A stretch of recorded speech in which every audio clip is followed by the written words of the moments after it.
Committee बताएगी, लेकिन थोड़ी उनसे विचार विमर्श कर रहे थे तो हो रहा था। मैम, जिस नामों को लेकर के, जिन पैनलों को लेकर सहमति नहीं बन पाई है, उनको लेकर यहाँ पर क्या चर्चा हुई? बात सहमति की नहीं होती, बात अपने अपने विचार देने की होती है, अपना ओपिनियन देने की होती है, अपने अपने व्यूज। तो ये व्यूज ले रहे हैं और जो भी निष्कर्ष पर ये आएंगे वो फिर सबको मान्य होगा। मैम, एक बात कही गई थी कि अच्छी बात है, सबसे ले रहे हैं। मैम, ये कहा गया था कि सांसद विधानसभा चुनाव नहीं लड़ेंगे, तो उस पर भी कोई बात रखी गई? मैं कुछ नहीं कहूँगी, कमेटी बताएगी। मैम, बीजेपी के लिस्ट आने के बाद मैं अधिकृत हूँ नहीं। मैम, बीजेपी के लिस्ट आने के बाद एक सवाल इधर है कि स्त्री टिकटॉक पर अभी जो पेज फंसा हुआ था, आप लोगों की सलाह ली गई, आप लोगों की सलाह ली गई होगी? ऐसा नहीं, उन्होंने ये कहा कमेटी ने कि हम जहाँ भी जो भी अपने व्यूज देना चाहते हैं वो हम दे सकते हैं। तो कोई ऐसी बात नहीं है कि कौन से क्लियर हो गए हैं या नहीं। वो ये कह रहे हैं कि आप 90 की 90 पर अपना व्यू दे सकते हैं। मैम, भारतीय जनता पार्टी की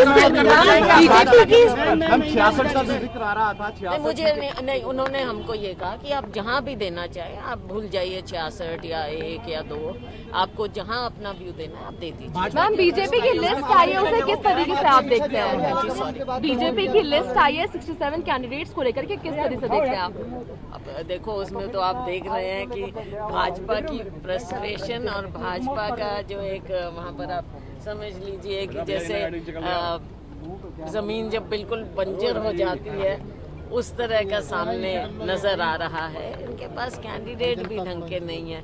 10 साल राज किया है, लोग भाग भाग कर जा रहे हैं, ये बाहर से लेकर कैंडिडेट बना रहे हैं। ये 10 साल के राज के बाद ये हाल है भाजपा का। तो ये आप सोच सकते हैं कि उन्होंने तो हार मानी हुई है। हरियाणा ने भी मान रखी है पहले से ही, लेकिन अब भाजपा भी हार मान। लेकिन क्या गारंटी है कि कांग्रेस में सब नहीं होगा? क्योंकि कांग्रेस में भी होता है। देखो, ये नहीं, ऐसा कभी भी नहीं, इस तरह से कभी भी नहीं। चुनाव लड़ने की इच्छा नहीं, मैंने पहले भी कहा, आज भी वो है, हाईकमान का फैसला होगा, क्योंकि ये फैसला एंड में ही आता है। तो वो जब भी फैसला करेंगे ऐसा फैसला। भाजपा के इस पर जो आवेदन आए हैं क्या स्ट्रॉन्ग लगते हैं आपको? क्योंकि एक लिस्ट तो दूसरी पार्टी है, सत्ताधारी पार्टी, उसमें आ चुकी है। नहीं, कुछ देखो, आप देख ही रहे हो ना, बाहर 10 साल बाद भी बाहर से पकड़ कर वो कैंडिडेट बना रहे हैं।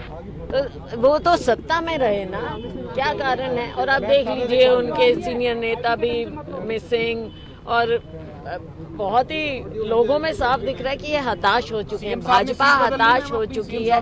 मुख्यमंत्री खुद 4 महीना पहले एक जगह से लड़े, जीते, अच्छे बहुमत से जीते, तो क्या कारण था उनको दूसरी जगह जाना पड़ा, अपना एरिया बदलना पड़ा?